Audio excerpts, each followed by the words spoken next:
عالیہ کی کچھ عرصہ پہلے ہی شادی ہوئی تھی۔ شادی بہت دھوم دھام سے کی گئی۔ شادی کے 6 ماہ کے بعد ہی عالیہ ماں باپ کے گھر آ کے بیٹھ گئی۔ وجہ وہی شکایات جو عام طور پر ہر بہو کو اپنی ساس سے ہوتی ہیں۔ ماں باپ نے بیوقوفی کی کہ بجائے اسے سمجھانے کے اس کے شوہر کو بلا لیا اور الگ گھر کا مطالبہ کر بیٹھے۔ داماد نے اپنی مجبوریاں بتائیں کہ میں الگ گھر لینے کی پوزیشن میں بالکل نہیں ہوں، ہاں میں اتنا کر سکتا ہوں کہ یہ گھر میں الگ ہو جائے، اپنا کھانا پکانا الگ کر لے۔ لیکن عالیہ کے والدین نہ مانے۔ اس کی ماں کہنے لگی کہ ہماری بچی ہم پر بھاری نہیں ہے کہ ہم اسے 2 وقت کا کھانا نہ کھلا سکیں۔ داماد نے بہت کوشش کی لیکن اس کے ماں باپ نے اسے بھیجنے سے انکار کر دیا۔ عالیہ بھی یہ سوچ کر ماں باپ کے گھر بیٹھ گئی کہ جب عقل ٹھکانے آئے گی تو مطالبہ پورا کر کے خود ہی لینے آئے گا۔ لیکن بیچارے شوہر کی اتنی پسلی ہی نہیں تھی کہ وہ الگ گھر کا بندوبست کر سکتا۔ عالیہ کے خاوند نے کچھ عرصہ تو صلح کی کوشش کی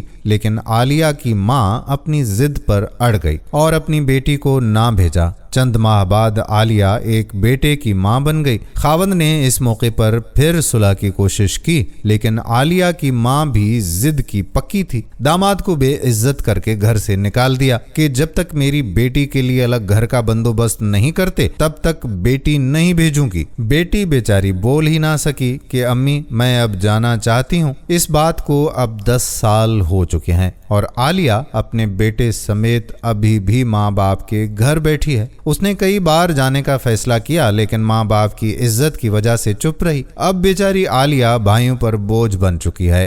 والد انتقال کر چکا ہے، ماں بیمار ہو کر چارپائی کی ہو گئی ہے۔ عالیہ کا بیٹا بیچارہ باپ کے ہوتے ہوئے بھی یتیموں والی زندگی گزار رہا ہے۔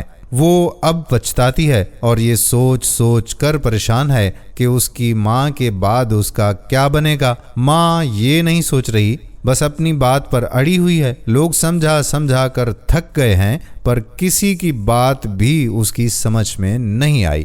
میں سوچتا ہوں کہ کچھ والدین جذبات میں آ کر غلط فیصلہ کر کے اپنی بیٹی کی زندگی تباہ کر دیتے ہیں۔ بیچاری ساری عمر بھابھیوں کے تانوں کا نشانہ بنتی ہے، ذلیل و خوار ہوتی ہے۔ وہ یہ نہیں سوچتے کہ بیٹی کی ضرورت صرف 2 وقت کی روٹی نہیں بلکہ اسے اپنے خاوند کا سہارا چاہیے ہوتا ہے۔ اس کے بچوں کو اپنے باپ کی ضرورت ہے۔ کاش کہ ماں باپ فیصلہ کرتے وقت جذبات کی بجائے عقل سے کام لیں اور کسی خاندان کو ٹوٹنے سے بچا لیں۔ لیکن افسوس کہ عالیہ آج بھی اپنے والدین کے گھر بیٹھی ہے۔ کچھ بیٹیاں بھی بڑی عجیب ہوتی ہیں، خود کو توڑ لیتی ہیں مگر ماں باپ کا گھمنڈ نہیں ٹوٹنے دیتی۔ اس بارے میں آپ کیا کہتے ہیں؟ کمنٹس میں ہمیں ضرور بتائیے گا اور اس ویڈیو کو اپنی بہن بیٹیوں کے ساتھ اصلاح کے لیے شیئر ضرور کیجیے گا۔